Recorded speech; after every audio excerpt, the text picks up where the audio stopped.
دارم میرم آرایشگاه یه تغییراتی تو موام انجام بدم.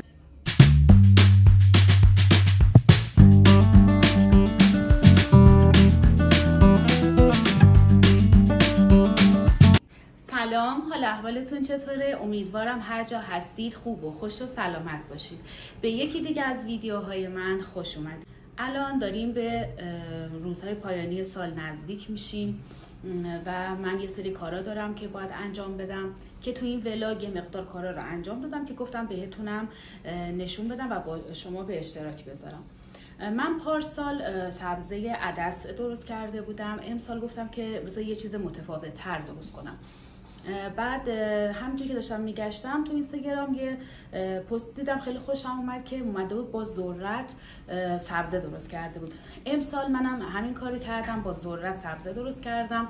حالا فیلمشو براتون میذارم که اول اومدم 2-3 روز خیس کردم و بعدش اومدم لایه پارچه نمدار گذاشتم، بعد جوونه زد و بعد توی گلدون کاشتمش که حالا مراحلش هست بهتون نشون میدم. که الان نتیجهش این شد که گفتم بهتون نشون بدم. حالا مونده ها تا یک هفته دیگه بزرگتر میشه، هنوز خیلیاش در نیومده، برگاش هم بزرگتر میشه. بعد یه سبزه خیلی قشنگی در میاد. حالا دورش هم که حالا رمان بزنم و اینا. یه تجربه جدیدی بود برام، خیلی خوشم اومد، خیلی قشنگ شده بود. بعد من تو ولاگ قبلی نشون دادم که شیرینی رژیمی درست کرده بودم.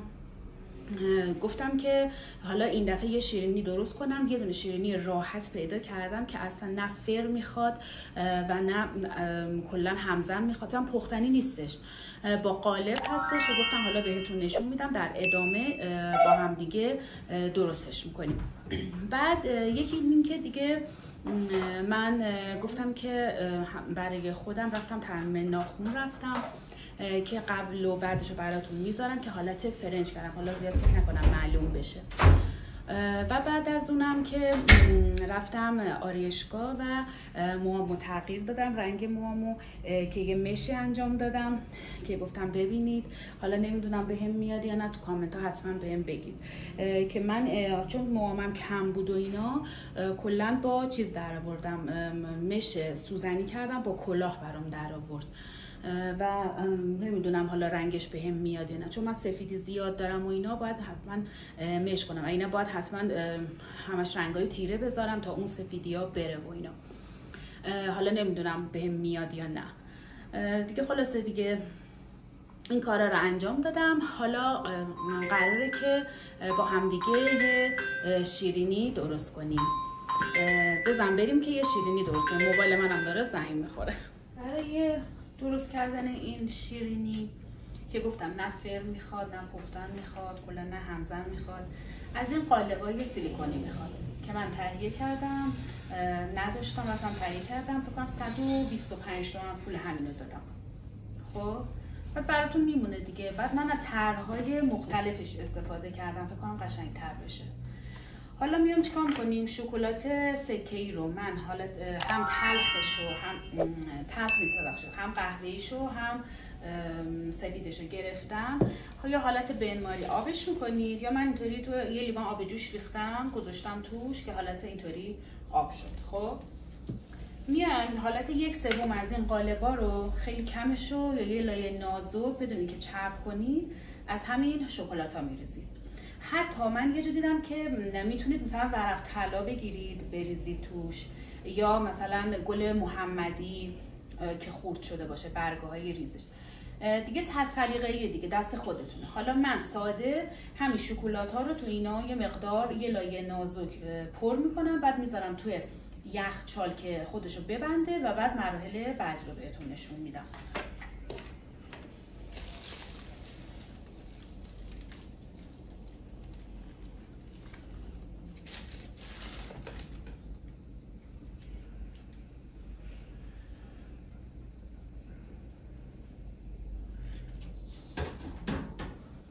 سعیم کنید به دیوارها نخوره بهتره.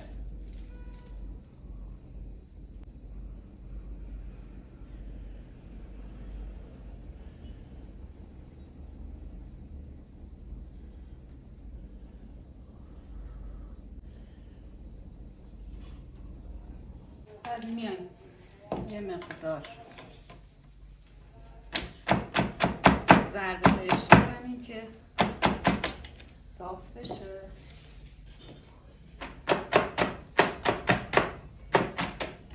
خب بعد میبریم میذاریم توی یخچال. کاکائو رو گذاشتم توی یخچال تا یه مقدار خودش رو بگیره. الان به آرد نخودچی احتیاج داریم که من حدود 125 گرم آرد نخودچی احتیاج دارم که الان ریختم توی مایتابه. حدود 20 دقیقه من اینو تفت میدم با حرارت خیلی ملایم که این بوی خامیش از بین بره. حالا من میرم این کار رو انجام میدم، بعد از حرارت برمیدارم میام که بهتون میگم که بقیه کارا چجوریه. الانم آریان از سر کار آریان از مدرسه اومده، گشنشه. من بهش حالا غذاشو بدم. حالا قرمه سبزی درست کردم به اصرار تاها. اینجا توی مقدار سالاد شیرازی درست کردم. برم ناهارشونو بدم، بعدش دیگه ادامه شیرینی رو با هم دیگه بریم. فعلا میذاریم روی حرارت 20 دقیقه همینجوری مرتب هم میزنیم تا خامیش بره. زیرش هم خیلی کم کردم. اینجا یک گل من 2 تا درست کردم. اینم لوبیا آریانه، خیلی خوشگل شده. حدود 20 دقیقه من اینو تفت دادم که بوی خامیش رفت. حالا میایم حدود 75 تا 80 گرم کره داریم که من بهش اضافه میکنم.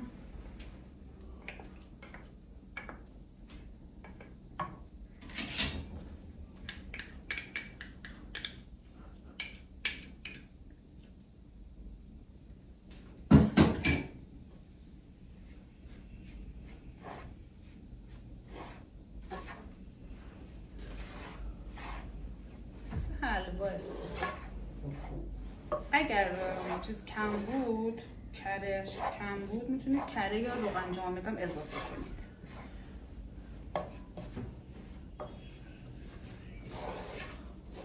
باید حالت خمیر بشه.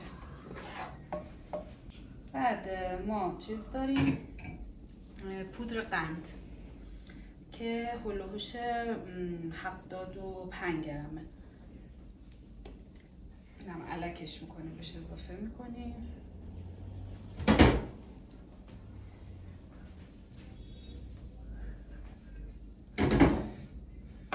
یه مقدار وانیل میزنم. میتونیم از چیزم استفاده کنیم اگر اصاره گلاب داشته باشیم. یه قاشق مربا کاری هم پودر هل میریزم.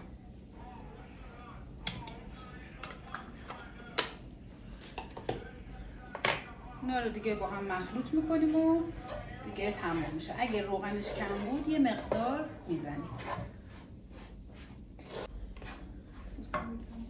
روغن میخواد.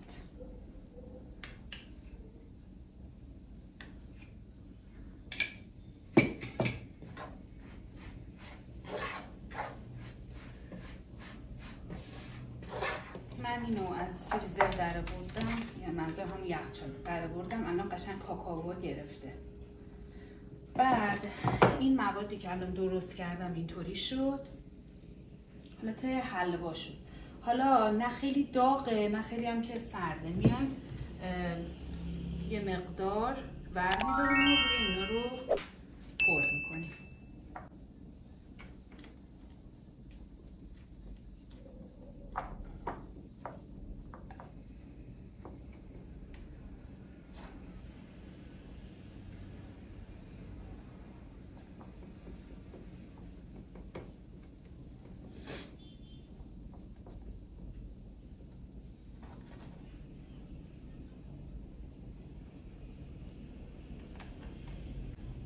اگه سرد شد میتونیم مواد رو یه مقدار داغ کنیم.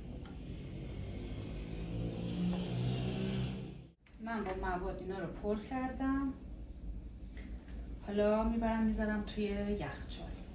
یه ساعت بمونه خودشون میگیره. بعد دیگه حاضر میشه. خب اینا رو من از یخچال آوردم بیرون. بعد اینا رو یکی یکی اینطوری در میارم. چه قشنگ شد. بعد من اینجا پودر پسته دارم، بعد اینجا یه مقدار اینا رو پر کردم.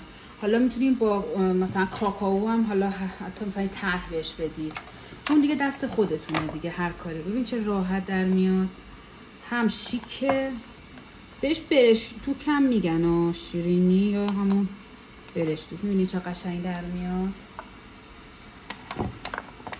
حالا یه دونم از این رنگ در بیاریم.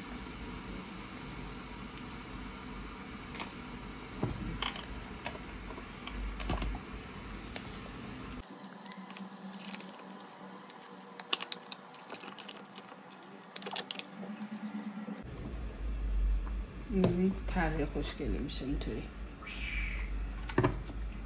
بعد اینا رو همه یکی یکی در میارم، حالا بهتون نشون میدم دیگه آخرشو.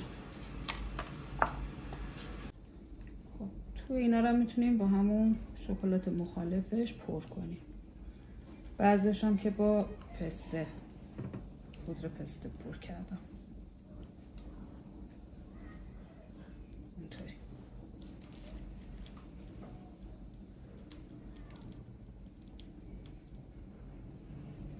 خب اینم از شیرینیای ما که حاضر شد. بهش برش تو کم میگم.